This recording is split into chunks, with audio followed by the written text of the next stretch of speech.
জগন্নাথ বিশ্ববিদ্যালয়ের একজন মেয়ে যখন কতিপয় ছাত্রদের মাঝে পড়েছিল, সেই সময় তিনি হঠাৎ করে আল্লাহু আকবারের স্লোগান দিয়েছিলেন। স্লোগান দেওয়ার পরে কতিপয় ছেলেরা বলেছিল ভুয়া ভুয়া, এ ধরনের তারা ব্যাড সাউন্ড দিয়েছিল। সে দিচ্ছে নারায়ে তাকবীর, আল্লাহু আকবারের ধ্বনি, স্লোগান, আর এরা বলছে ভুয়া ভুয়া। আমার তো সন্দেহ হয় জন্মের পরে এদের কানে আল্লাহর নাম পৌঁছেছে কিনা। কথা বলেন ঠিক কিনা?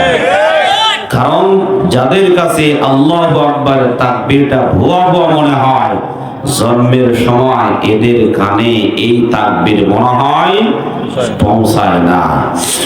তাকবীর দেওয়ার ফলে 2 দিন পর্যন্ত জগন্নাথ বিশ্ববিদ্যালয় জকসু বলে, এই জকসুতে 2 দিন পর্যন্ত ভোট গণনা হয়েছে।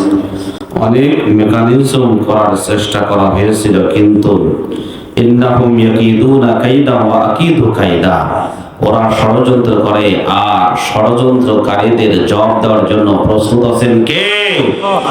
আল্লাহ প্রস্তুত আছেন। 2 দিন পর্যন্ত ভোট গণনা করে মেয়ের নাম সামন্তা।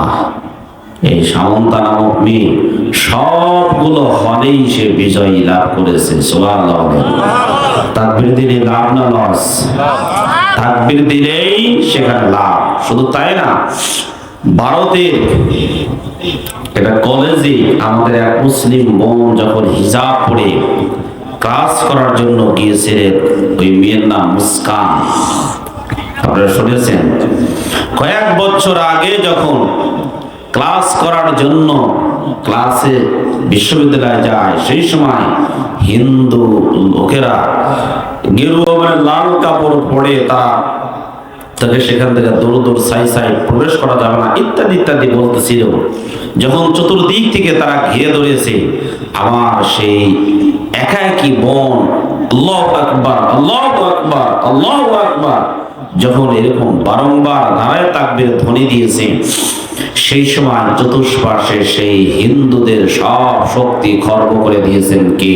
আল্লাহ। যদি বলেন কে? সুতরাং তাকবীর দেওয়ার ধ্বনির মধ্যে লাভ আছে না নাই? আছে। সুতরাং তাকবীর এবং কালেমার জিকির এখন আর আস্তে আস্তে নয়, কারণ বিগত 17টি বছর এখানে ওখানে লুকিয়ে থেকে এ তাকবীর বা আওয়াজ দেওয়া হয়েছে। এখন লুকানোর সময় নাকি সংসদে বসার সময়?